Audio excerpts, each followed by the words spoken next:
Hello, welcome to the University of Oregon Undergraduate Research Symposium. This is the Who's Allowed in Runway presentation. Cultural Assets and Advocacy through Identity Poems, Research, and Artistic Expression. I'm Jeannie Nagayama Hall, and I have the privilege of being the Who's Allowed in Runway faculty instructor. Each student today in our runway will present in advocacy for their own and/or others' identities. We are very excited to have you in our audience today. And before we begin, let me communicate the professional protocol and procedures for this Undergraduate Research Symposium presentation. First, number one, we're going to focus on one presenter at a time. So audience and students, if you can now, please be sure your video is off, and I know that you're presently muted. This way, when I ask each student to present, you will unmute yourself and then turn on your video screen, and so we'll just see you, right?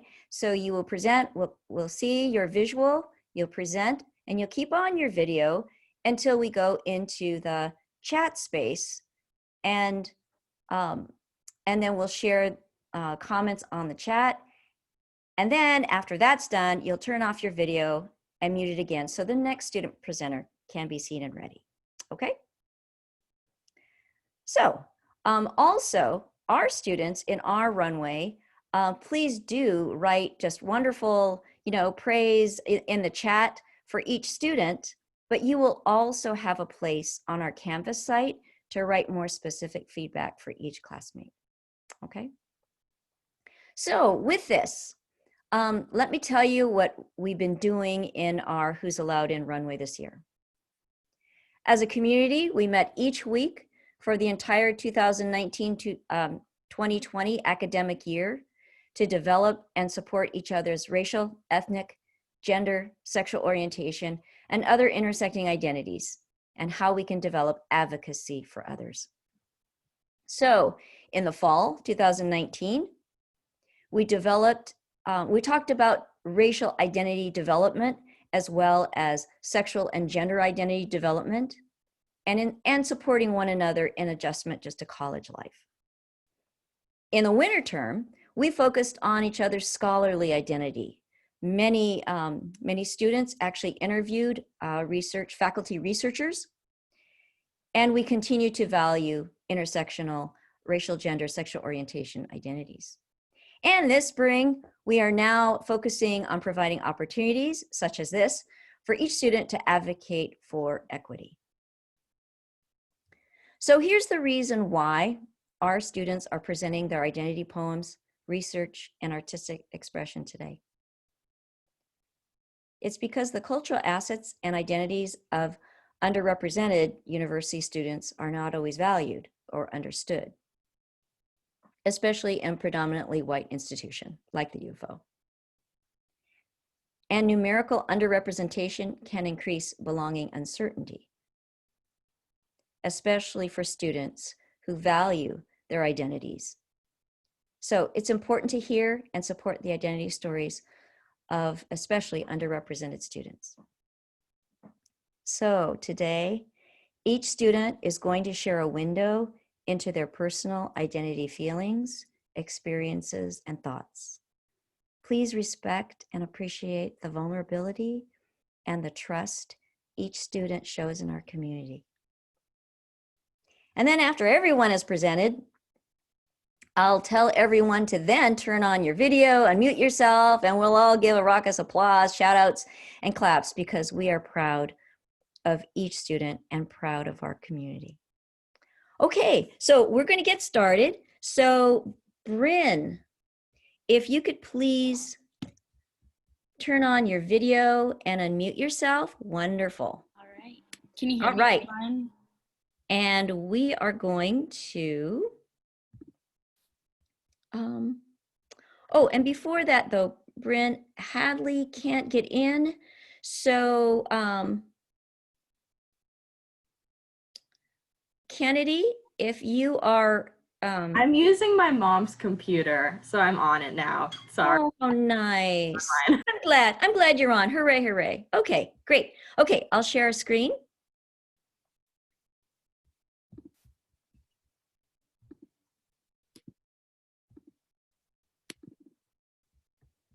Okay. So I'm going to stop my video so we can see Bryn. And I just wanted to show everyone quickly, this is the order of the student presentations. Okay. All right.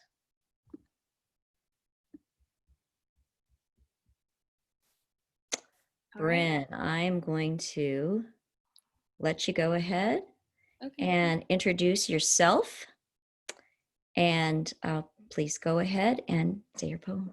Okay. Hi, my name is Bryn Estrada. I am from Los Angeles, California. I identify as a mixed Latina and white female. I am currently studying general social sciences, aiming to achieve a certificate in educational foundations for secondary education. I plan to do these things so I can become a high school history teacher. My artwork represents childhood life transforming into a life filled with responsibilities. For my research relating to my advocacy poem, I read Chapter 8 of The Hurried Child by David Elkins. This book discusses reasons children have been forced to grow up fast and how it has affected them. Chapter 8 specifically focuses on how stress impacts children. My advocacy poem is not only based on my personal experiences, but also expresses how I am an ally to those who have smaller income households that lead the oldest child to gain control of certain responsibilities while parents struggle to provide. I know that a lot of low-income households need to work together in order to make things run smoothly. When I started high school, many parts of my younger brother's life became my responsibility since my mom was working so much. I had to help cook, clean, help with homework, sports practices, etc. This put an extreme amount of stress on me for my age and negatively impacted my mental health state, as I know it has for many other families. When children feel stressed too early, it snowballs and they begin to stress about more and more, causing them to be more prone to anxiety and depression. I know that there are many other families with a similar dynamic to mine, and I think Elkin's book is a very good way to give people perspective on how certain things affect children, causing them to grow up faster than they really should. Okay, and my poem is called The Adult Life. My eyes opened and I already smelled pancakes. The little one and I rushed to our family breakfast. Until I reached number 9, my life was smooth sailing. Then my storm hit. Divorce, fights, stealing, and moving. The little one and I were stuck, living with one while spending some weekends with the other. It was because he didn't want us that much, she said, but don't worry, I'll be here. I thought I knew how my high school would go. Until I reached number 14, I got to be a kid. Then it was time to grow up. She worked more, dated more, and was gone more. He was still working a lot. He was busy. The little one and I were again stuck together, in it with each other until we figured out the rest. I was the 16-year-old soccer mom. My friends were always together, but I couldn't be there. It was my job to make dinner and help with homework. Until I reached number 18, I took care of the little one while I worked and went through high school. She worked too, but she traveled too. She spent many nights out with friends, with us at home. I graduated, I traveled, and I got ready to move away. After that, I figured it all out. He did want us. He worked so much to support us, and he wasn't good at showing affection. She cared about us, but was too busy for the work. She wasn't good at being there when we needed her. So I was the 16-year-old soccer mom, sacrificing parts of my life for her and the little one. But now it is my chance to spread my wings, live my life according to myself and my age, and it is my chance to be relaxed and happy again. The end. Oh, thank you, Bryn. Please stay on, Bryn. Please stay on while I stop the screen. Thank you so much. So at this time, please go ahead and in the chat on the side, please go ahead and write your comments for Bryn.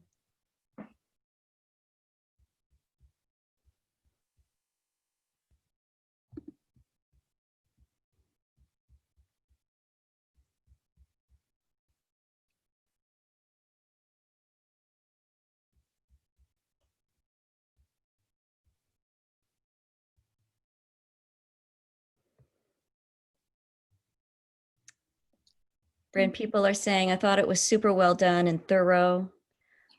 I love the way you talk about time progressing. I felt I could relate to it a lot. Thank you, guys. Thank you.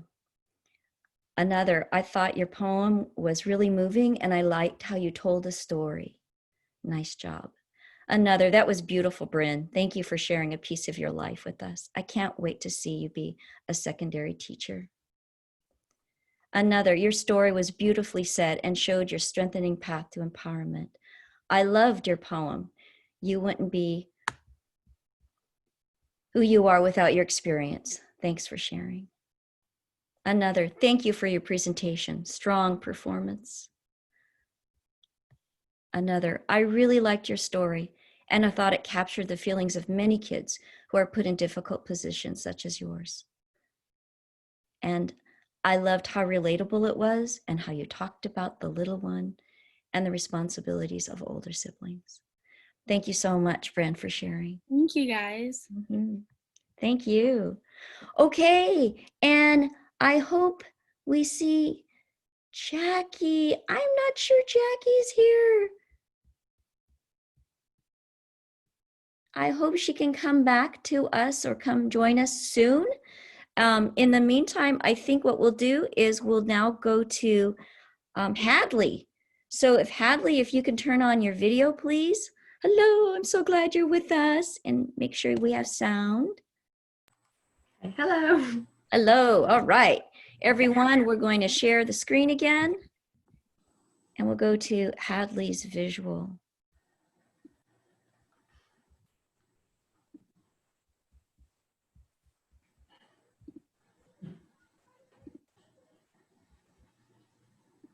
Okay.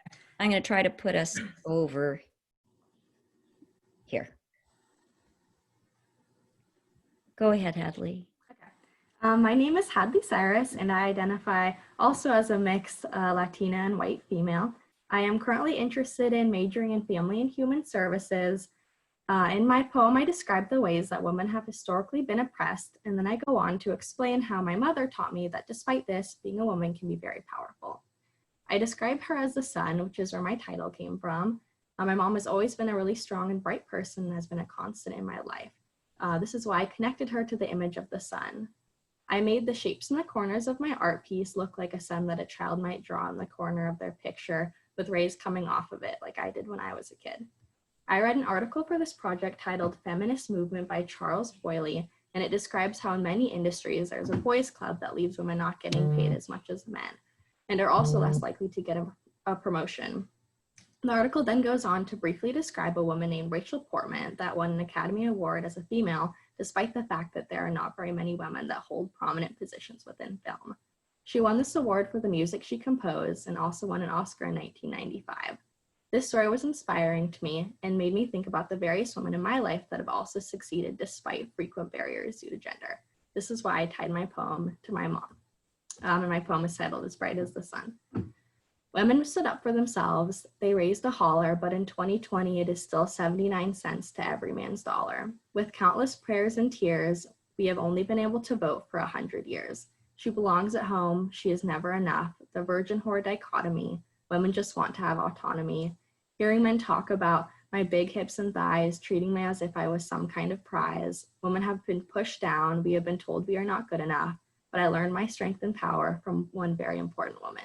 She succeeded without the help of a man, always with a plan, doing homework while cartoons played in the background, the sacrifices and long nights, pushing me further to new heights. She supported my dream, always on the same team. She shines bright like the sun, knowing just how to make long days feel fun. My mom taught me why I should be proud to be a woman. The end. Oh, thank you, Hadley. Okay, thank you. Please stay on as I go back.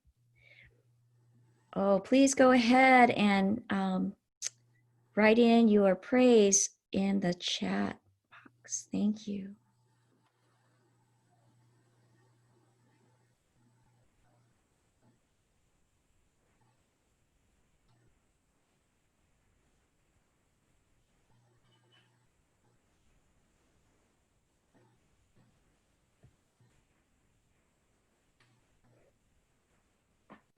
Kai says, great job. I like the power in your poem.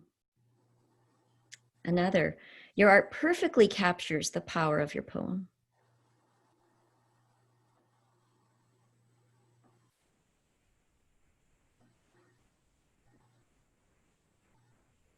Another, I love how you described your mom and your artwork is beautiful.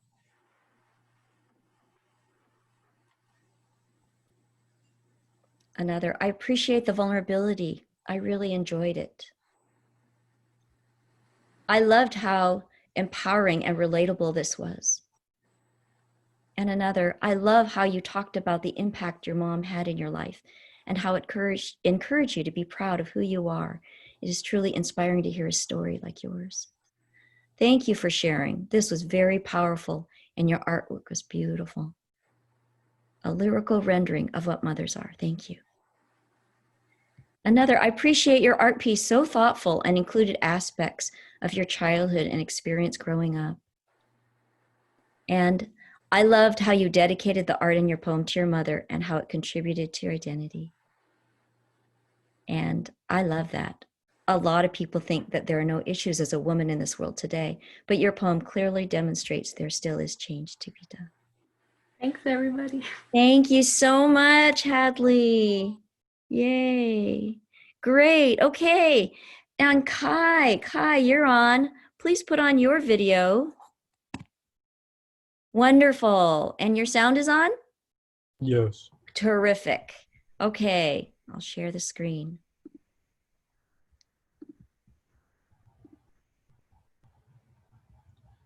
My name is Kai Perry. Oh, wait, just a second, Kai, just a second. Let me get to your visual. Oh, I want to make sure that we could see you. Okay. And great. Go ahead. My name is Kai Perry. I identify as he, him, his, and I plan on majoring in business with the specification in operations and analysis. The black rose in my poem signifies the black body that entails the pain, the strength, and resilience coming from the survival of our ancestors. The idea of the black rose was inspired by the rose that grew from concrete, a poem created by Tupac Shakur, alluding to the idea of someone becoming great despite their circumstances. My article's title is How Street Life-Oriented US-Born African Men Frame Giving Back to One Another in the Local Community by the Urban Review. The article reflects my poem because it describes the resilience Black bodies have adapted to survive within America. We must unite in order to survive, and bonding through similar experiences brings us closer together. We empower each other to flourish in our own lives, building upon our identities while admiring our own culture, growing together to enrich Black communities. My poem is called Black Rose. Sun-kissed melanin, tightly wound curly hair, and strong bodies blessed from ancestry. Remnants of our history instilled in our minds are still vivid. The sweet smell of roses carrying burdens blackens the petals, a stem of resilience to hold the body, a sorrowful sight of obsessive power wanting control. There's broken concrete where color is supposed to drip from our skin, the same concrete where bodies lay as bullets rip through our kin. Deceit and violence are lethal interjections posing as falsehoods protecting our bodies, where police choose the weapon. They say this is just the world we live in, yet if hatred seeps through the teeth, we are perceived as dangerous, justifying white fragility to take our blackness and detain it. Free passes to disrespect our history nearly erased, but the burden is one we are taxed with. Get over it. It happened years ago. While steadily ignoring it, pain is obsolete because profit means more than what our culture holds. So many of my family walking in the shadows of the valley of death because we are blue light subordinates. I'm not saying all of them are wrong, just pondering how much higher the price will get. We are the black roses blooming from the cracked concrete. You can hear the powerful voices raining from heaven, a blessed choir of brown bodies empowering our presence, emanating from our bodies as our ancestors' essence. Cultural customs reside in our eyes. Lifetime full of differences, our people constantly divide. As more fall, we rise to take the mantle. Rainy days, cold nights create a brisk breeze. Forever we stand against odds stacked against us. The moonlight highlights the freedom we once had, as we pursue the future to regain the pride of our people. Powerful aura of intelligence and strength, the sweet smell of our black rose petals, wafts through the air, seeping away the pain from the bodies, our stem free from fear and despair.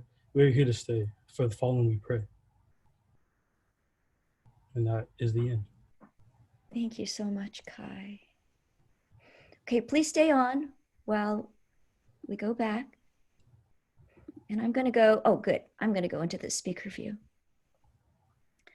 So I invite you to please um, write your praise for Kai.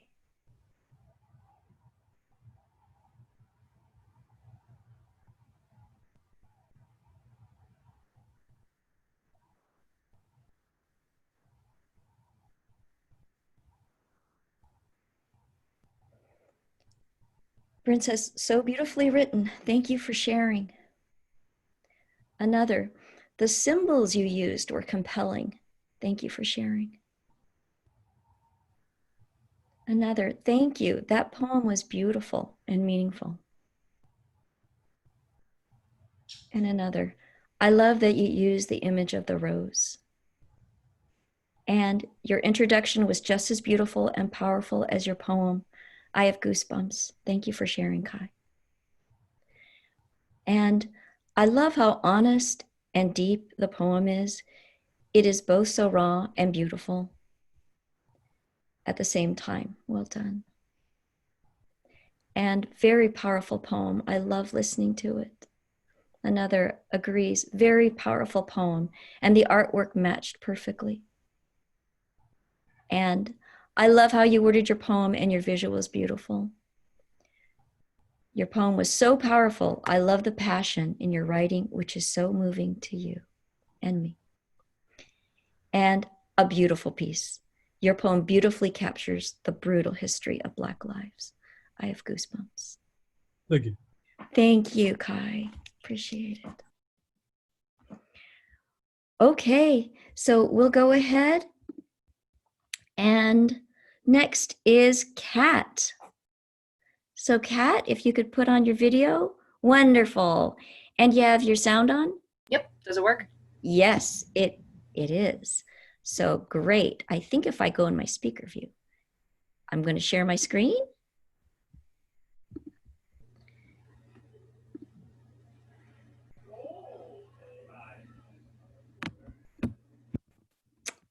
In the clouds. Oops.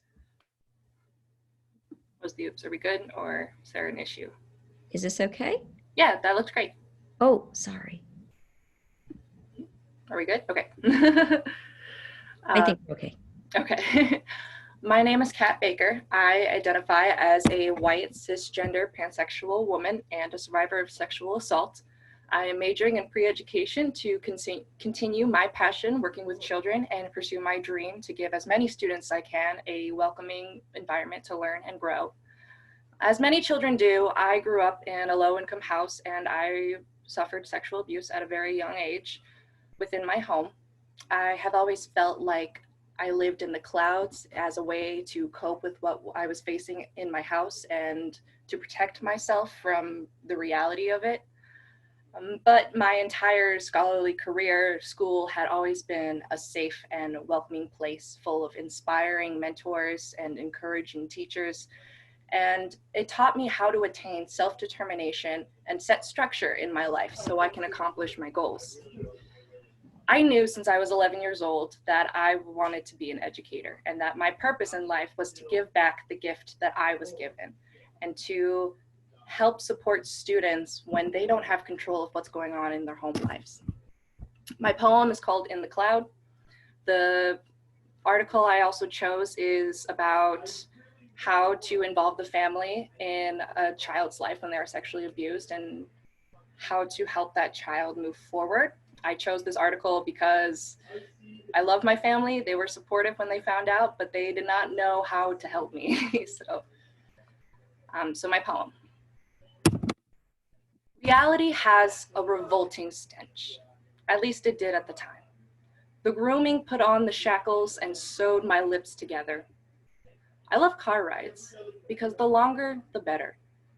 I could just stare and stare at the mountains, the buttes, the clouds. Because when I'm in the car, I can't do anything about the world outside. For just a moment, time has stopped, and I can just stare at the misty stuffing that rose above my head, that held my hopes and dreams tucked high above the heavens, safely away from the harsh reality I was living.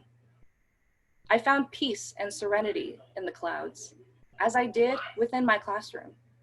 I found growth among my peers with the encouragement of my mentors. When asked who I'd be, what I would make of my future, there was no question. I was already there. In time, I was simply to switch roles. In time, I was to give back to the world. I dreamt of creating a safe place, a place of wonder and creative freedom, a place for children to grow and dream and feel welcomed and unafraid. For in the clouds, I was free. I was free to dance on padded toes and smooth paint across my canvas. In the clouds, we are all free. Free to play, free to grow, free to let our guards down as children should be able to. Free from the things that we can't control at home. In the clouds, we are all free. That's my poem. Thank you. Thank you, Kat. Okay, please stay on your video. Great. All right. And I encourage everyone to please write in your praise for Kat in the chat.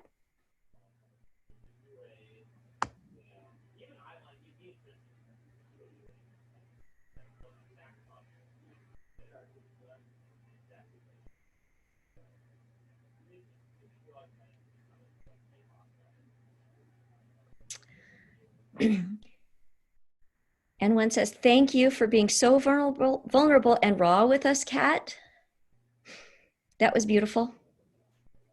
Another, your poem made me cry and your descriptions were wonderful. Another beautiful poem. I am truly moved. Your piece has shown how you have come to your true strengths and how you have become an empowered woman. And I love the imagery you used and how you used so much detail. It really created a story to follow in my mind. And Kat, that was moving and lovely. Thank you. And another, I respect your vulnerability and glad you shared. And also, I appreciate your vulnerability that you shared with us as your audience. Thank you. And another, that was beautiful, Kat. You are so strong.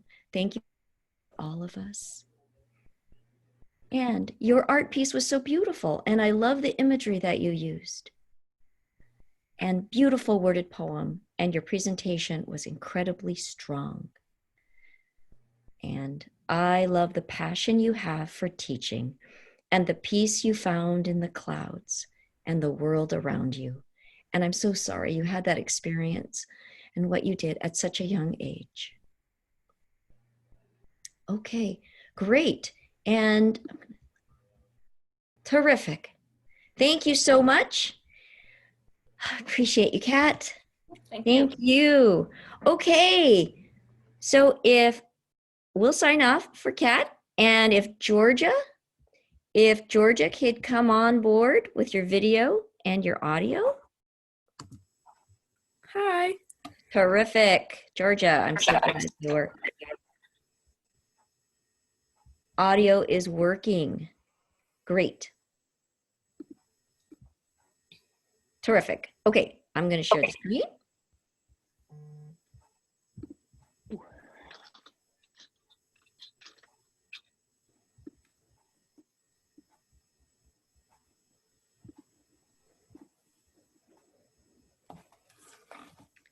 And I'm going to try to put you down below here. Okay. Thank you, Georgia. Go ahead. Okay. Hi, my name is Georgia Wells, and I identify as a white cisgender bisexual woman. And currently, I'm undecided in my major, but I am going to pursue the pre-education major like Kat is. And for me, my poem and my artwork are both about my identity and coming out as bi. My artwork, I tried to make all of the images combined to look like the bisexual flag. And in both my poem and my artwork, I included the image of pink hair and cotton candy. This image was important to me because when I first realized that I liked both boys and girls, I met a girl at my high school, and the most memorable picture of her was her pink hair, and she always wore this Victoria's Secret cotton candy perfume. and that's why I decided to use that. And I just wanted to include something about her, and I also included the butterflies and the blue eyes because in my poem I talk about how I met a person with blue eyes, and that was the guy that I really liked, and how both of them gave me butterflies. And then in the research article I chose, it's called A Qualitative Examination of Bisexual and Identity Invalidation and Its Consequences for Well-Being, Identity, and Relationships. And I chose this because it talks about the identity invalidation that bisexual people face. And when I first came out, I faced a lot of invalidation from family and friends, and I felt that this article really talked about things that I had struggled with. It also made me feel as though maybe the invalidation I faced made me feel as though I was wrong for how I felt towards people. And I've eventually come to realize that I wasn't in the wrong. And my poem is titled I Won't Pick a Side, and I picked that title because a lot of people say that bisexual people just can't pick a side. So here's my poem. I've been made to feel that I am defective. I was told that only boys love girls, but I love girls, and I'm not a boy. Am I not normal? I loved a girl with bright pink hair who smelled of cotton candy, and I loved a boy with sky blue eyes who wore Old Spice cologne. Both people and both scents gave me butterflies in my stomach, their fluttering wings making me nauseous, but at the same time, I was walking on clouds. I was told that I cannot love both, that I'm just confused, or that my sexuality simply does not exist. But I've learned to ignore what people say. I'm not defective, and normal is all perspective. I've accepted myself for who I am, even though I know others will disagree. I have the love of my family and friends, and the love I have for myself, so I won't question myself or be afraid to be myself anymore. And that's the end. Wonderful. Thank you so much, Georgia. Okay, stay on your video, please. Great. Okay, I invite everyone to please write your praise for Georgia.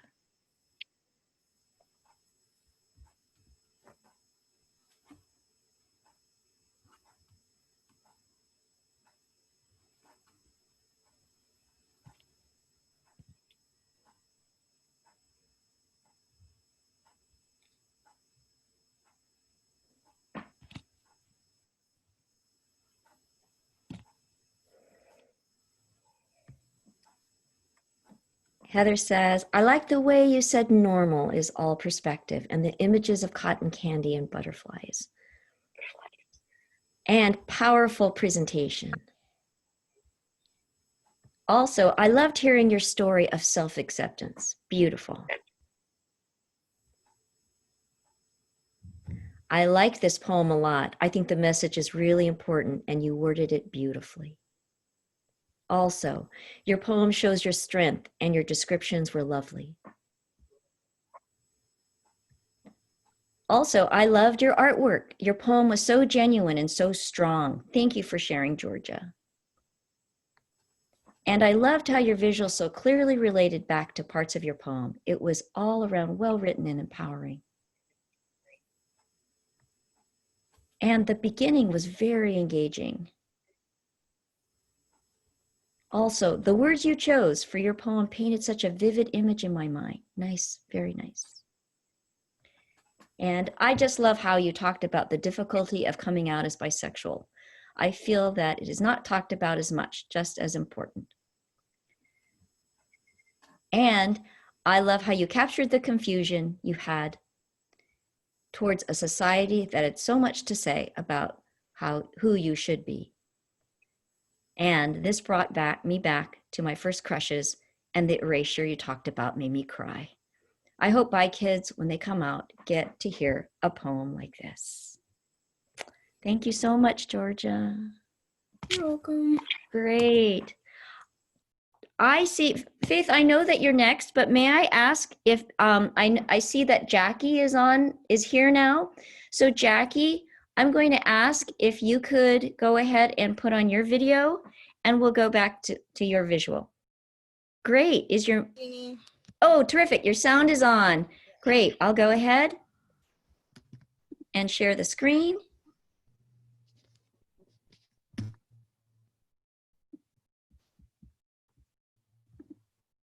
There you are. I will go back. Terrific. Okay. Okay, Jackie, go ahead. Okay, so my name is Jackie Bone. I identify as mother, daughter, sister, Hispanic, or Latina. Some of my major interests are psychology, human physiology, and business. My poem is going to be about just how I grew up, the type of home, and some of my family. An article that connects to my poem would be Steve Tamaleo's Continuity and Change in Hispanic Identity, because in my poem I speak about being Latina, and I include everyday items that represent my culture. And in Tamaleo's article, he uses the Hispanic identity and how specifically how a person should identify as Hispanic and why. So here's my poem. It's called A Saturday. I wake from the sound of Christian music. The smell of Lysol soaks my nostrils. I see my mom cleaning. Everything is spotless. I wish to sleep for 1 hour more, but my mother nudges me to get out of bed. I stretch, get up, put on my slippers, and head out to start the day. I see my sister, long black hair covering her face. She's on her phone. I walk past the TV. My brother yells at me. I am from dark hair, low height, brown skin, bad eyesight. I step into the kitchen, heat rice, beans, and tortillas, get the avocados, cheese, and sour cream. Late night dinners do not make it easy to get up in the morning or the family gatherings every single day. I am from Coach handbags, Nike shoes, and the newest phones. I am from mole, tamales, and pozole, from stuffed peppers, and he is always watching. My mom finally finishes cleaning. She kisses me on the cheek. My mom had to take care of her 4 brothers, 5 sisters at age 7, then support her mom, dad, 9 sisters and brothers at age 15. I am from a hardworking, loving, single mother born and raised in Veracruz, Mexico. Thank you, Jackie. Yeah. Thank you. Okay, please stay on your video. Wonderful. Okay. Please go ahead and write your praise for Jackie in the chat box.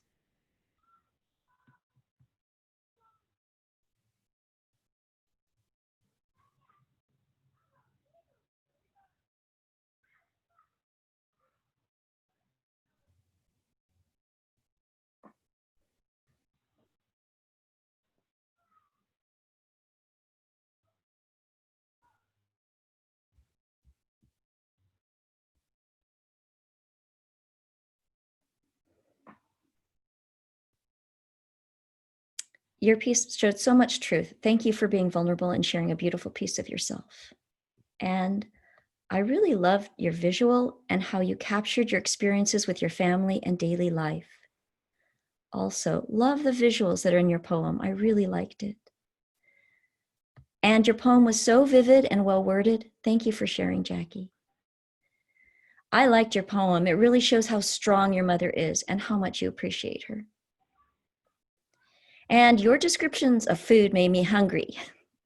Your identity poem was beautiful, and sharing about your mother was very moving. And your illustration was absolutely beautiful. I also loved how you brought your family history into your poem to add to your identities. Your poem paints a beautiful picture of a typical Saturday in your life, and the artwork is lovely. And I liked how you too connected your poem to your mom and the appreciation you have for her. I loved your visuals and how you talked about how strong your mom is. And the truth and vulnerability inside your poem creates beautiful work. Thank you. And you are so assertive about who you are. I really admire that. And yay, I am so glad you shared this. It was like a dance through story. Thank you so much, Jackie. Yeah, thank you guys.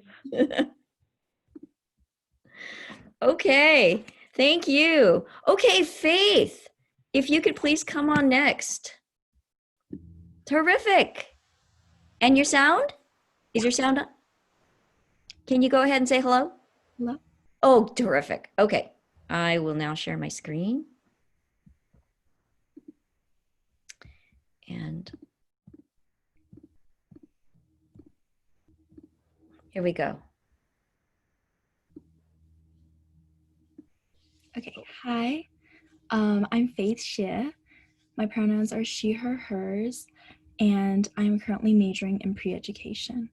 I am Taiwanese and I was raised in the Bay Area. My artwork is a combination of drawings and photos in a collage to represent the expectations that have been put upon me by both my family as well as society stereotypes regarding Asian Americans. All my life, I have felt the pressure of being the smart Asian, and my artwork was meant to capture that feeling. The article I chose, titled Living Up to Parental Expectations and Internalized Stereotyping as Mediators, reveals the influence family members, especially parents, can have over their child's career and identity. I relate to this article growing up as someone who was told that she was supposed to be smart and was surrounded by a family of high-achieving, intelligent people. Both my parents take pride in doing well in school, attending Berkeley and Stanford in college. And although they didn't actively push me to be an equally high-achieving student, I always felt the pressure to be just like them. As someone who has grown and realized her strengths and weaknesses, I now realize the impact my Asian American identity has had in my life, and I wonder how I would have grown without the constant pressures of being told to be someone I wasn't. So this is an acrostic poem, so it spells out I am Asian American, and it is titled No, Not Me. In a sea of unfamiliar faces, I stand alone.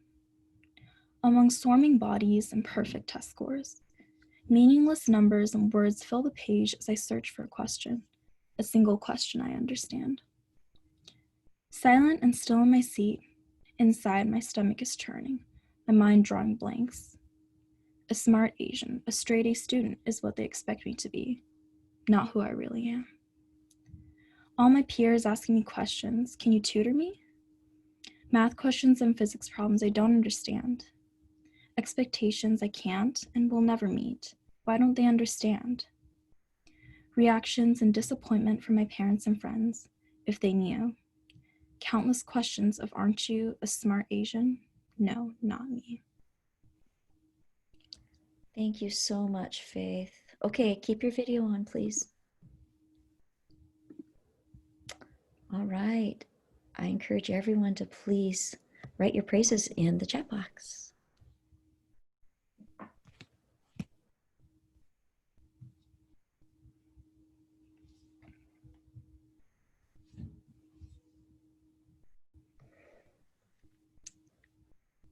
And one says, that was so raw, Faith. Thank you for sharing.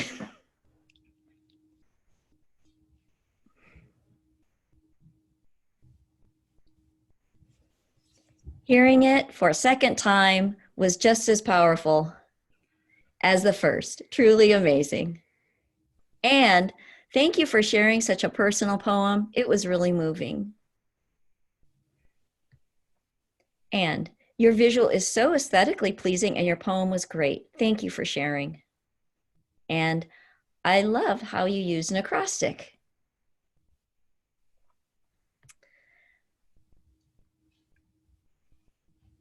And I love the thoughtfulness and creativity of an acrostic poem. Beautiful capture of your personal experiences and struggles. Thank you, Faith. And that was so real and written so well, very moving. And I loved how you used a picture of yourself in the visual. Defying expectations. Yes, you are amazing. Thank you for showing us the way you have navigated through your life. And I think the poem was driven and powerful with great artwork to match. Thank you for sharing. Thank you so much, Faith. Thank you. Thank you. Okay, so next is Kate. So Kate, if you could come on video and make sure your audio is on.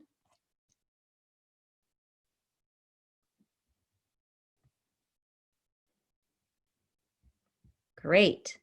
Say hi to Kate. Terrific. Okay, I'm going to share screen. And I would like to move us over here and let me get to Kate. Okay. Hi. All right. Hi, Go my ahead, name Kate. is Kate Kell. I identify as a white female, identifying with she, her, and hers pronouns. My poem explains my experience realizing different oppressions and how my views on the world changed with that. So my picture shows people flying on books of knowledge that has been fed to them and how malleable it is with the fantasy world, like world behind. My article, Ally Activist and Advocate, addressing role complexities for the multiculturally competent psychologist by Michelle Melton, relates to my poem because this paper emphasizes psychologists' responsibility to promote human welfare against the damaging effects of all forms of oppression based. My poem's called Changes, and it goes like this. I grew up thinking I was just as good as a man. I ran like a girl, faster than him. I became aware that it's not what the world thinks. Dainty pink bows in my hair and a flower-covered apron. My blood began to boil and my face turned red. Rows of books and rallies. I learned how to disrupt misogyny. I discovered and continue to be a feminist. However, still because of my lighter skin, I grew up with unknown advantages. Suburbs, white picket fence, shiny new green bike. I learned my life isn't like everyone else's. Craving for livable, living unpredictable. I realized I'm privileged and was surrounded by a white box. Golden frame mirror, I saw a stranger. I don't want the world to see color. Only we have to see color because we don't want this world. Predetermined statuses placed because of the tone your appearance shows. Learning about oppressed identities and experiences. I discovered and continue to fight against the norms that surround white privilege. I grew up with a mother and a father. Love was an unknown territory I've ever encountered. Picture books growing into textbooks, I became aware of the concept. Total vulnerability and total trust. I becomes we. I realize everyone deserves love. I question why other people got to decide who other people were able to love. I became fascinated by the empowerment and the fight for love and marriage equality. The sea of rainbow felt welcoming. I believe in this purpose. I discovered and continue to be an ally. A feminist, a fighter, and an ally. I believe in inclusion and equality. I believe everyone deserves to live how they want. PowerPoints and lectures from esteemed professors, I became informed about the current and past issues that surround oppressed communities. What's next? I'm not sure. I continue to learn and I continue to change. Thank you. Oh, thank you, Kate. Thank you. Please stay on video.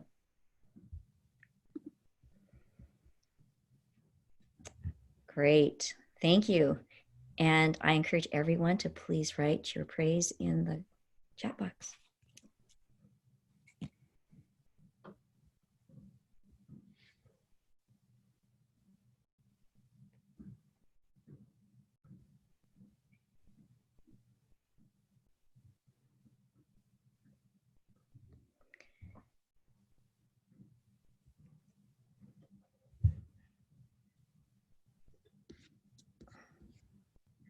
Oops.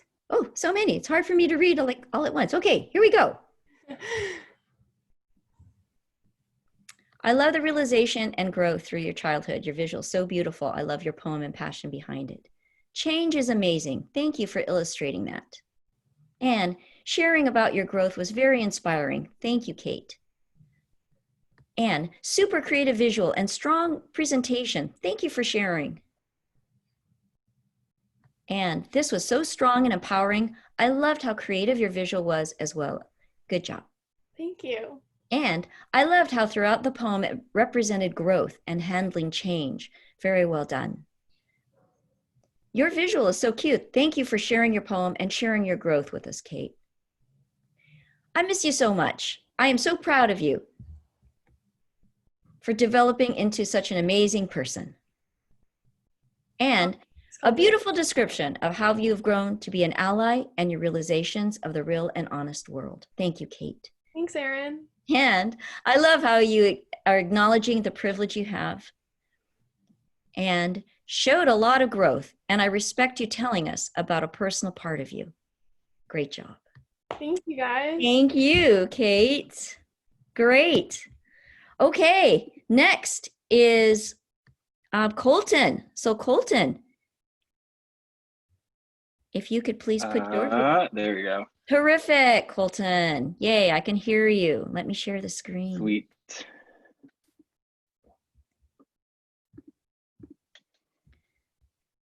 Okay. Perfect. And I think it might be best down here. Go ahead, Colton. All right. My name is Colton Hill. A lot of you guys probably already know me. I identify as a white cisgender male, and I use he, him, his pronouns. The article that I selected to balance with my poem today is called Reflecting on Heterosexual and Male Privilege. The article was specifically an investigation to how white cis men like myself would respond to video and article materials presented to them about their privilege and how they would react and how they would then adapt their behaviors. I felt this really fitting for my poem because my poem is about being a white man. In terms of my visual, I selected this, I just photoshopped like really simple silhouettes just so that anyone could fill them. They're not detailed, they're not descript, and I wanted it to be like open in a sense to like show that any man can fill a role. For the title of my poem, I titled it White Guy, and it goes like this.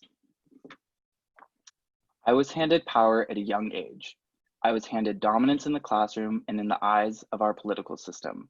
Born a cisgender white male with blue eyes and able body, I have been unfairly championed. Cultural norms and systems have all been set into place by men who resemble me.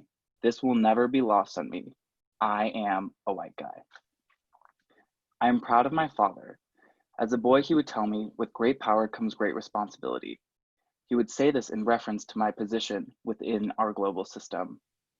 My mother did her part too. She showed me the intersections of myself.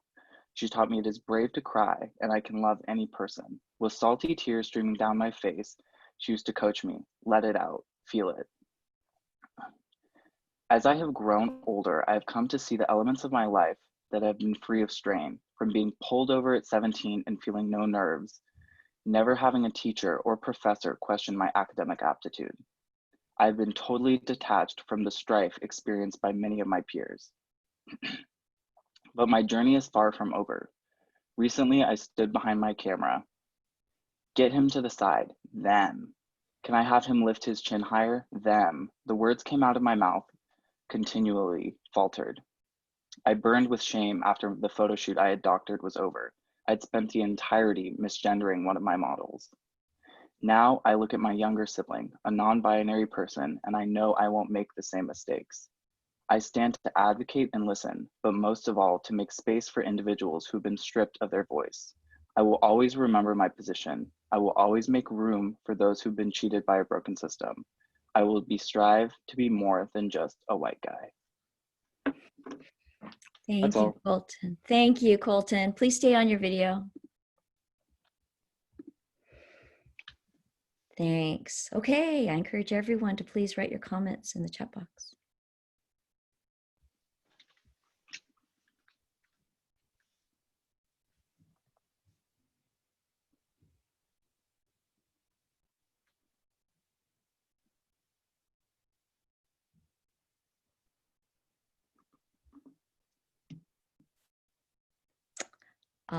I think this comment is for you, Immaculate. And I appreciate your ability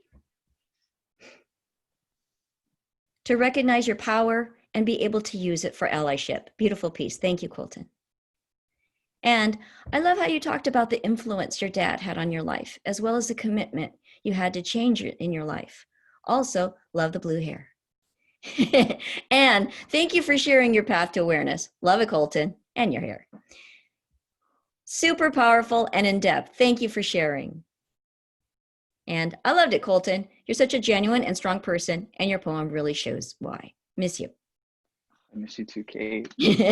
And I love how open it was, and the descriptions were beautiful. Also love the hair. So amazing how you recognize these things in your day-to-day life. Your poem was super well written, and I enjoyed the broadness in the silhouettes in your visual. Also, I appreciate you for acknowledging your privilege. Thank you, Colton. And I am here for this. Not everyone recognizes, much less showcases them. And you did both. Thanks a lot, Colton. Appreciate you. Okay. I heard that Lulu is trying to get in. So if someone who had told me, let's see, if you could try to help them out in using the link that you did, that would be really helpful. Faith, seems like you're in contact with Lulu, so if you can try to guide her to the link that you got into, that would be great. And we'll come back to Lulu. I hope she can join us. Okay, so Nellie, we'll go on to Nellie. So Nellie, could you go ahead and put your video on? Great. See me okay? Yes, I can hear you. Terrific. Thank you. Okay. Ubunga apiyak. Oh, wait, just a second. Oh, just wait. Let me show your visual. Sorry. That's okay. Now, go ahead. Ubunga apiyak. Asi atigaga nasak. Asi akigaga asakpana. Atagaga asi inupak tikyak myo. What I just said in my Inupiaq language is my Inupiaq name is Apiyak. And my dad's Inupiaq name is Nasak, and my mom's is Asukpana. And they're Inupiaq from Tikyak, which is a small village in northern Alaska that's about right here. And my name is Nellie Sears, and I use she, her pronouns. And I identify as an Indigenous Asian woman. I am from Alaska, and I'm a psychology major and a Native American Studies minor, and I'm interested in working with kids in a behavioral health setting. My poem is about how I struggled with my multiracial identity as a child, but I've learned to have my identity. In my visual, I use the Thai flag, Alaska flag, and the Oglala Lakota flag. And the other picture is in Barrow, Alaska, where I grew up as a child. In the picture, there are whale bones, which is very sacred in my culture. Whales are very sacred in my culture, for they provide food and clothing, and they bring our community together. For my poem, I chose the article Homelands and Indigenous Identities in a Multiracial Era by Carolyn Lidler, because it connected well with my poem as an Indigenous student raised in Alaska. I also wanted to share, this is my Ugg look. I actually sewed and made it myself, and it's what we wear for just like big events. So my poem is called I Am Apiyak. I come from a mother I didn't know because she wasn't prepared to have a child. I come from a father who just couldn't be there because he wasn't ready to love a Native woman. On my mother's side, I come from poverty, alcoholism, generational trauma. On my father's side, I come from religiousness, conservativeness, and culture. I was a broken off branch placed in a new different tree to grow, adopted. I'm Oglala Lakota, Thai, and Chinese, but I'm raised in Inupiaq. I wear mukluks and parkas, but I'm too Asian to be wearing it. I'm Thai, but I don't act like most Thai girls. I'm Oglala Lakota, but I don't know what it's like to really be Native. I'm confused. What kind of Asian are you? What does this mean? What do you mean, what kinds? Biologically, I'm Thai on my father's side and Oglala Lakota on my mother's. What, really? You're so pretty for a Native. Do you guys torture animals? Your parents aren't alcoholics? You don't smell like muktuk. Confused and internalized. Ubunga Apiyak, my English name is Nellie. Ultimately, I come from Inupiaq culture. I'm not pretty for a native. My indigeneity is the most resilient thing about me. My mom, a tribal healer from Tikyak, raised me in love. My dad, an architect for a Native health campus from Tikyak, raised me with courage. I am so much more. I am an Indigenous student. I'm Thai and learning about my culture, and I am a daughter who comes from the purest love. I'm resilient, but I am still learning. And that's the end. Thank you so much, Nellie. Okay, please stay on your video. Thank you. Mhm. Oh, and while people are writing their um, comments, could you stand up a little bit so that we could see your, Oh, yeah. yes, nice, nice. Thank you. Thank you so much.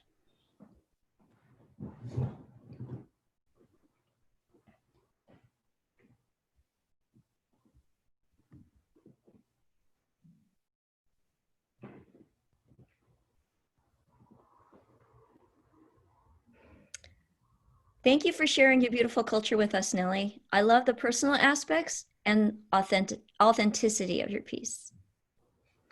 And I admire your representation of your culture, as well as the enrichment of your words, the vulnerability within the struggle of your own identity were powerfully worded. Thank you for sharing. Great job, my friend. And embracing your culture is a life-changing process. Love the power of your story. And I was crying. Thank you for being vulnerable with your thought process. And such a great poem about different cultures. Great job. And thank you for sharing. This is incredible. And I love the look. You look amazing. I love the way you captured your culture and experiences. So inspiring and moving. And thank you for being so vulnerable all around, so beautifully written. And your poem was incredible. Thank you, guys. I miss you all. Thank you so much. Thank you so much, Nellie. Thank you. Okay, Erin, if you could please come on your video. Hi.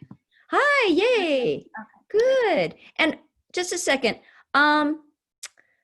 Faith, may I ask you, were you able to get in contact with Lulu?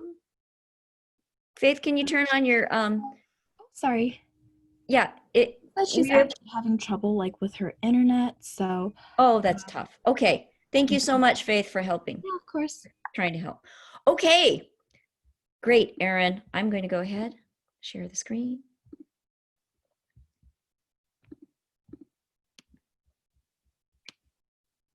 And I think I'm going to put you at the bottom. Okay. Go ahead, Erin. Hi, everyone. Just to introduce myself, my name is Erin Smith. I identify as a white cisgender woman. I use she, her, hers pronouns, and I eventually would like to declare my major as planning, public policy, and management with a minor in legal studies. Regarding my piece, the scholarly article that I have attached by Candace E. Bond discusses street harassment and catcalling directed at women, which I see as one of the most common yet overlooked forms of harassment that women experience, and also are experiences that I have included in my piece. She discusses how street harassment has no legal term and is misunderstood that this sexual attention is admired by women and therefore fails to be recognized by the general public. As it is most often overlooked, I also see street harassment as a stepping stone and how rape culture can be perpetuated and how misogyny can be internalized. I have highlighted these moments not only because they are unpleasant memories that have helped me understand how my worth is determined by a society that sexualizes, shames, and exploits, but to express how these experiences can be discerned as casual yet pivotal in teaching a little girl her place in the world. These subtle moments are stuck in my brain, as I assume they are for many, and I do not recall giving anyone permission to put them there. If anyone can relate to this, like a loss of time or a loss of myself, it's as if my mind is being infiltrated. However, by putting these small experiences here for all of you to listen to, I like to think that I am turning the exploitation around, shifting the burden of thought, and reclaiming myself, my mind, and my time to express this power. This is Where Is My Worth? 12 years old, midday, the Valley Town Center, with the shiny $20 bill from my mom in our summer-length shorts. You know, you shouldn't be showing that much skin at your girl's age. Does daddy know you're out and about in those little things? These things I put my weight on, walk to the store with, play up and down the streets with. I am provocative. My scraped knees from falling off the monkey bars. My legs are too much, they say. 17, mid-morning, City Hall, paying for a parking ticket. The midsummer sun called for some flip-flops. What kind of trouble did you get into, sweetheart? You live around here? My stomach is churning. My skin is tightening. I'm cringing on the inside and out. 19, evening, walking back from class. His leg swings out in front of me, blocking me. Hey, beautiful, how you doing? Ignore and keep walking, ignore and keep walking. Cool, bitch, though your ass is looking nice in those jeans. What just happened? Why didn't I say anything? I'm so infuriated with myself I could cry. You should smile more. You look prettier. Stick your chin out, but don't slouch. You look fat. Why are you so angry? Stop being so loud. Wear your clothes. Leave something to the imagination, whore. Prude, show some skin. Be more sexy. Go to school. Be more than a pretty face. God, put on some makeup. You'll make a great wife one day. I am taught that this is where my worth lies, that this is being a woman, that this is expected. Thank you. Thank you so much, Erin. Okay, please stay on.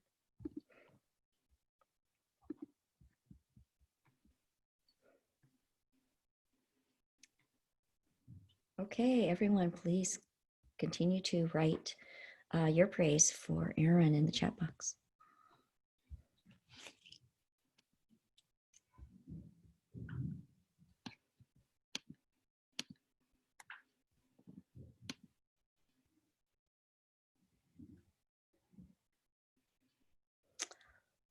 Oh, and just one comment. It says, Kevin, it says that Lulu is waiting for us to approve her so she can get in. If you can look for that, that would be great. Okay. Comments or compliments. Let her in. Wonderful. Great. Okay, so, oh, just a second.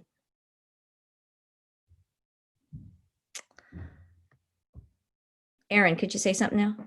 Yes, hi. Okay, great. I want you to be in the center. My heart, thank you for sharing this powerful, this was so powerful, Erin. That was amazing. And you own your power. Love this act of reclaiming it. And I loved your poem. So well written, relatable, and raw. I wish everyone could hear that. And every woman and fab person can relate to this.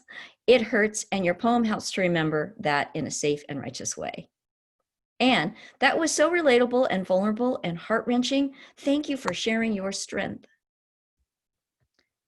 And really powerful poem about something I think a lot of women have experienced. And you are so incredibly articulate. I really admire your strength. And I can relate to your poem so much. It was so powerful. And thank you for your poem. I thought it was spectacular. And I've heard your poem 3 times now, but every time I hear it, it is more impactful than the last. I love your poem so much and how you speak for many women out there who are told their experiences are invalid. And you killed it, Erin. I loved all the catcall examples you used and how you turned them against each other. Miss you. And your poem made me feel many emotions. Loved it. Thank you so much. Thank you. All right, thank you, Erin. Okay, Nizran, if you could please turn on your video. Hello. Great, I'm glad your sound is on too. Okay.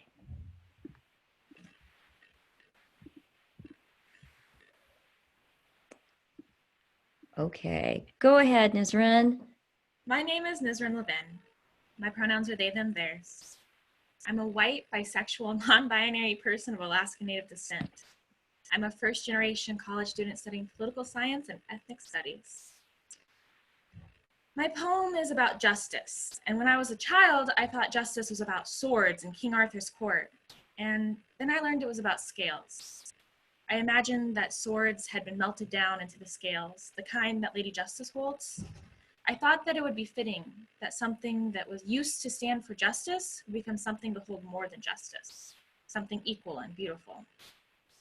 The article I have chosen by Terence Turner, titled Human Rights, Human Difference, Anthropology's Contribution to an Emancipatory Cultural Politics, discusses evidence for the global human right to difference and how it is one of the few rights that is globally applicable across all differences. I grew up poor and I grew up homeless. I was in a family of incredible identities and need, and advocacy was something we did without an address. I remember a time of breaking. People used to tell me that weights are natural and that being an advocate was a weight, a responsibility. I remember that I believed this, that I believed the image constructing in my mind of Lady Justice slowly crumbling as the weights cut her fault lines. I started choking. I believed the idea. I remember gasping for breath in this void of misunderstanding. I remember tears streaming down my face as I was swallowed by the responsibility of advocacy. I remember anger seething through my fingertips, corrupting my action. I remember the breaking. Then something told me that it was wrong, that it isn't pain that chokes you, that it isn't a death, the happiness and love you feel creeping in your chest towards your throat. It's joy. It's overwhelming joy. The tears streaming down your face don't stain the earth, they paint it. It is a privilege to know the work advocacy. To be described as an ally is like having coins dropped in a fountain until the wishes overflow. This poem is about pain and loss, but it's also about love and hope. It's about the overwhelming nameless community that can span generations and pages in our history books. I hope you enjoy it. The weight of lead words.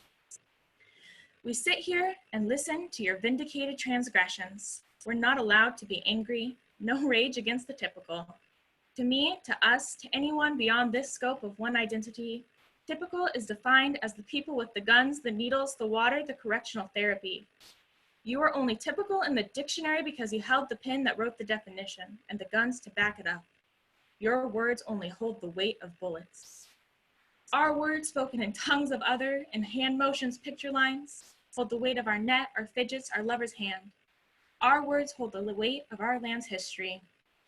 We hold the weight of our words in the stories of insane asylums, desperate marriages, and of disregarded papers. But for some reason, these overweight words never make it to Lady Justice and her scales. We of many have to wonder if it's you, the typical, keeping us from our rightful definition. Why would you bar the way? Is it because you know that if you are not the judiciary, we'll rewrite your dictionary? We do it in Braille, each line a different flag, our pen a quill, reclaiming the way you defined us. There is an interesting word we include, one you don't know. It's not those words you've thrown around weightlessly. Freedom, tolerance, acceptance, no, it's advocacy. A way of life, a way of living. This is the choice. This is the lifestyle. This is the will. There is only one thing we can choose. We'll teach you its meaning. You better be damn grateful to know it. You never bothered to care, so we will. We will nurture your understanding, show you happiness and peace. There's a place for you, a place for your kids, a place in our history. It's with the rest of us. One day we hope you'll place the knife you have hidden on the ground, put it down and pick up a quill. Start to write this story, a story of a people made up by a people choosing a life of advocacy. The end. Thank you so much, Nizrin. Okay, please stay on. All right. I encourage everyone to write comments in the chat box.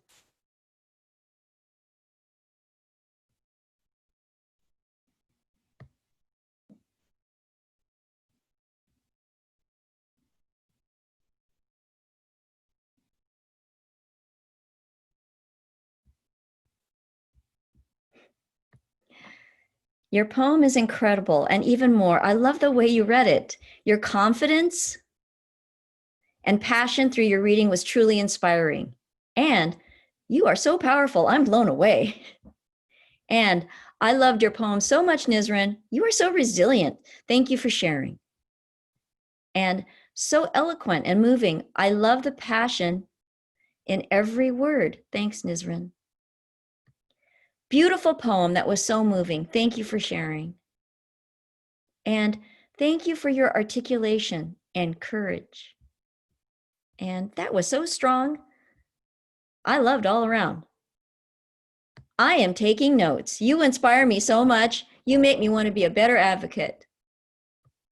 Absolutely moving. Thank you, Nizran. This was beautiful. Wow, I love the confidence in your speaking. That was great. And I loved how you talked about the swords being melted down to make the scales. Your poem is beautiful.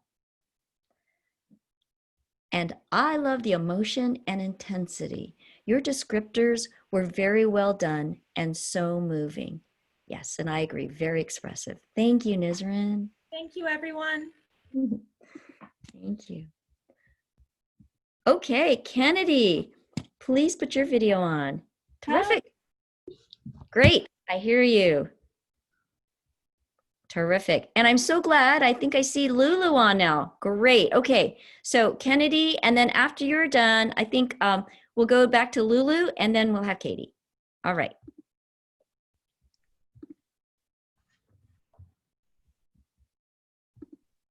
There we go. Okay. Okay, Kennedy. Okay. Hello, my name is Kennedy Holcomb. I identify as a white cisgender female. My pronouns are she, her, hers, and I'm currently undeclared in my major, but I'm interested in family and human services. My presentation is about being an ally to the LGBTQIA+ community. In my poem, I describe the different ways that a person can be an ally to the community and how being an ally can help a person within the community. In my visual, I spelled out the word ally and colored in the letters with different pride flags.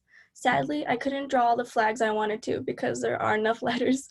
And I included the gay, bisexual, trans, and asexual flag in my visual. The research article I chose is called Joining the Family, Experiences of Being and Becoming Ally Activists of LGBTQ People by Matthew A. Eichler. In his article, Matthew Eichler describes the steps needed to become an effective ally. The first step is to simply be an ally. And the second step is to be an advocate and to take action to speak out on LGBTQ topics and issues. The research article connects with my identity because I identify as an ally myself. Growing up, it was important to me to support my friends and let them know that I am there for them. As I've gotten older, I've learned how important it really is to be there for friends and how significant it is for a person's mental health. In my poem, I describe the traits that make a good ally and good friend. I talk about how being there for a friend can make a big difference in their life, and that being supportive and understanding are key traits in being an effective ally and friend. My poem's called What Makes an Ally. From a young age, I wondered, what makes a good friend? Kindness, understanding, patience, empathy? To be a good ally means to be a good friend. Kindness, going to Pride with a friend so they don't feel alone. Understanding, caring when a friend needs you. Patience, not being upset when something goes awry. Empathy, understanding the pain that hurtful slurs cause. To be a good friend, they say. Be there for people, but why do some not follow through when they learn something new about their friend? They are the same person, from the boy who doesn't feel right on the inside to the girl who can't picture herself with a man. Nothing has changed about them. They just started living their truth. As that young girl, it was my mission to support the ones who are underrepresented, the ones who need the most love. Nothing compares to seeing the joy of someone living their authentic life, completely shedding the anxiety and dead weight of feeling out of place. In my life, I have come across many individuals who have different identities than me, and I continue to love and support them every day. Being an ally is my identity. People are people, and love is love.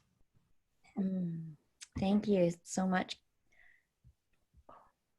Let me go ahead and stop the sharing. So stay on, please. Great. Okay. Everyone, please go ahead and write your praise in the chat box.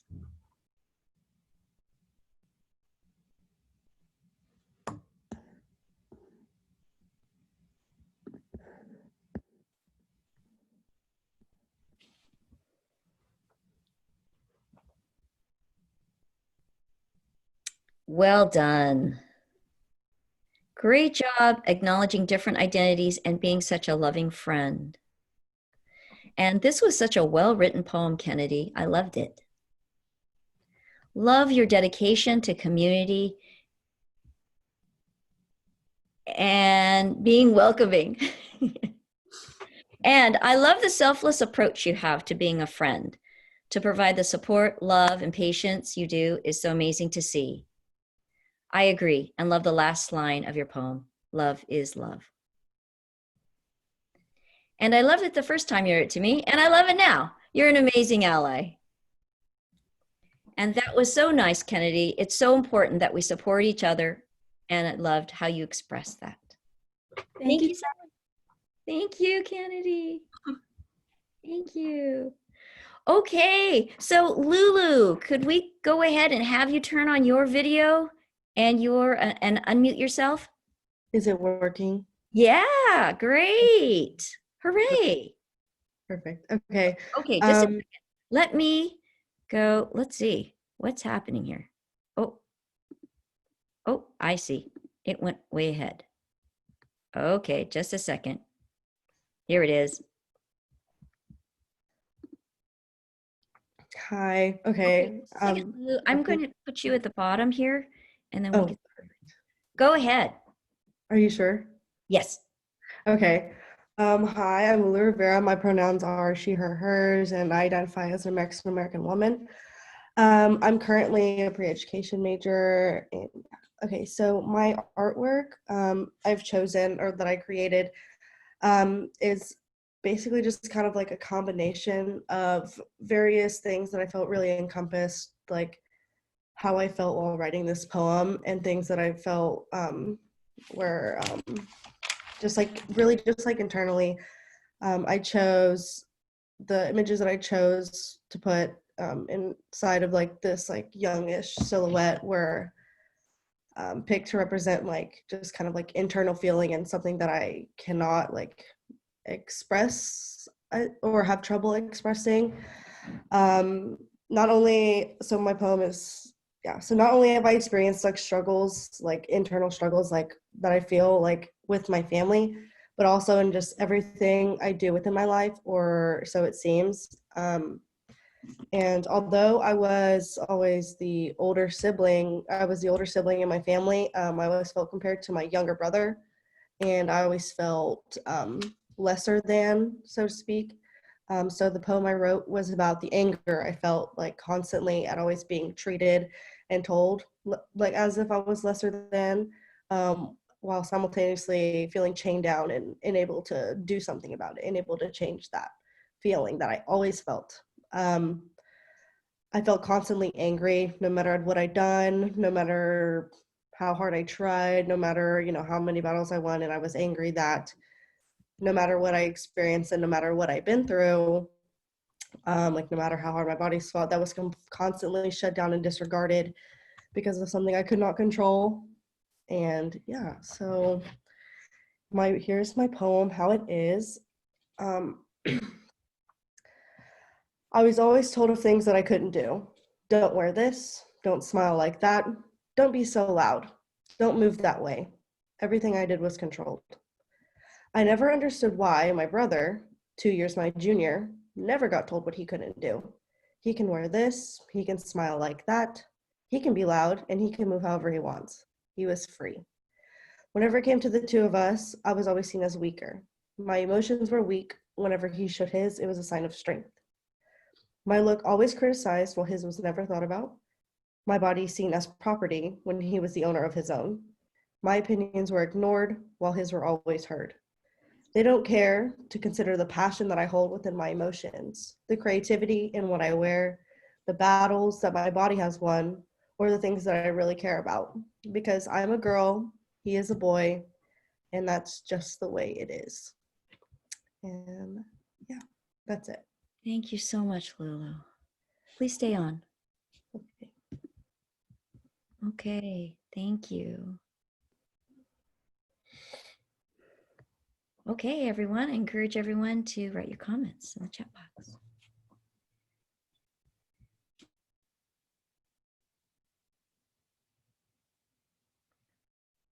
OMG, that was so vulnerable and absolutely moving.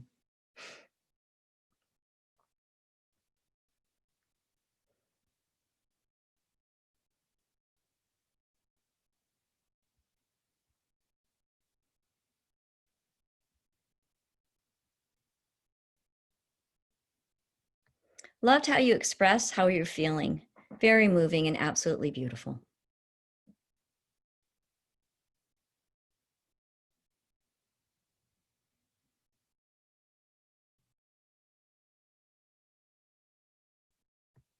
Great job, Lulu. Your poem was so powerful and vulnerable. Thanks for sharing.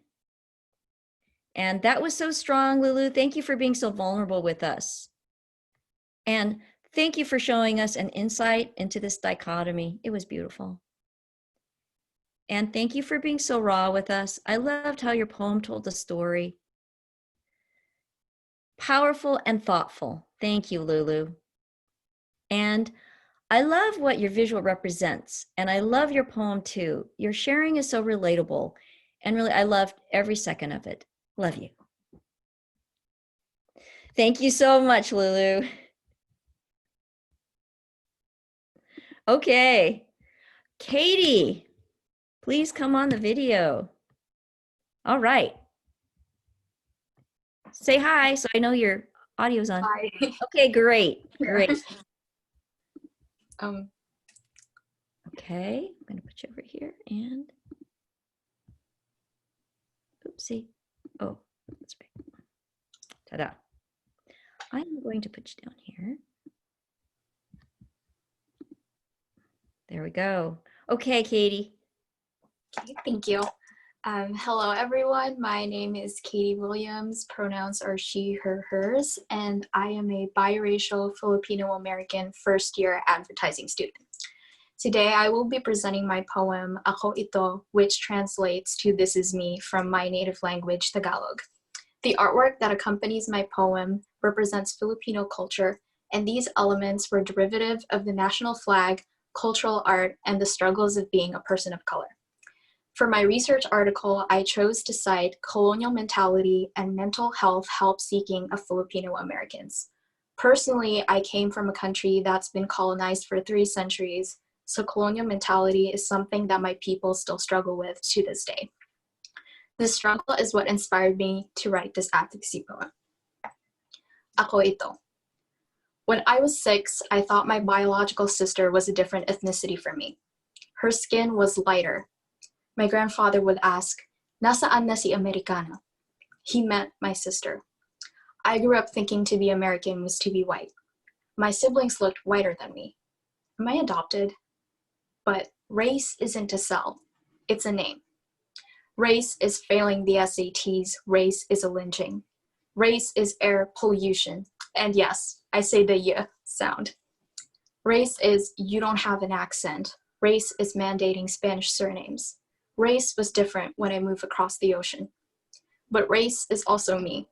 While I don't have a Filipino cell, I have stories of fiestas, camping on an island, hospitality, and resilience in the face of colonial mentality. This is me.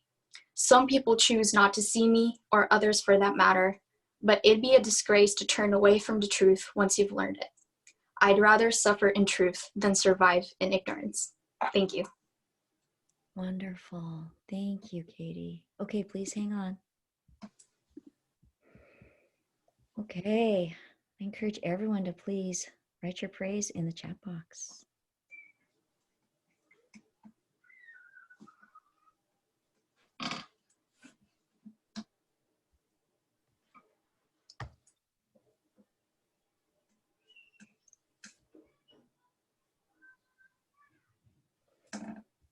I love the way you describe race. So moving, Katie.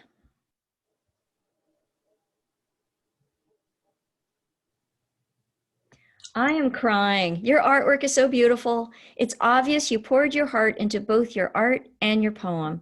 Thank you for sharing, Katie. Hearing it for the second time was just as amazing and eye-opening as the first. Love your visual and love your poem. You did such a great job in capturing your experiencing and realizing what race is. That last line was fire and ice. Yes, thank you. And so beautiful and relatable. Thank you for sharing with us. And so well written and thorough. You killed it. Your artwork is amazing. And thank you for your vulnerability and sharing your experience, Katie. So beautiful and truthful. Thank you so much, Katie. Great. Okay, I am going to put. Thank you all. Thank you. All right. Everyone, I give everyone permission. Please turn on your video. Please turn on your sound. Audience too, including you, Kevin, if you'd like to join us. Kevin McDowell has been our kind of assistant here. Nice. Oh.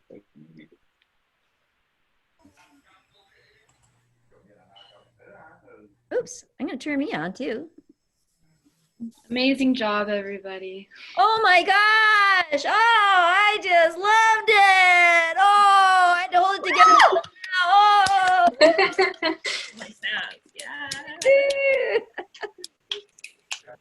Yes. Oh my gosh. I'm so proud. I feel like a proud mom.